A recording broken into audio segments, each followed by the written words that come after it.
మరి మీకు అందరికి జీవనాధారం ఎట్లా? జీవనాధారం బ్రహ్మంగారి ఆధారం.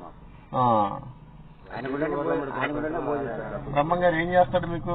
ఏం అన్నం ఇస్తాడు రోజు అన్నం, రోజు అదే తోటపల్లె. ఏది మన అది అన్నదానం? అన్నదానం అడిగి తింటారు పొద్దున మళ్ళీ మధ్యాహ్నం రాత్రికి కూడా రోజు అడదా పోయి నడిచి రావాలిగా. ఏమన్నా మీరేమన్నా చెప్తారా? చెప్పలేము. నువ్వు మీరంతా మందు వేస్తారా? మందు వేస్తారా? ఏం క్వార్టర్ వేస్తావు? నువ్వు చీప్ వేసుకుంటావు. నువ్వు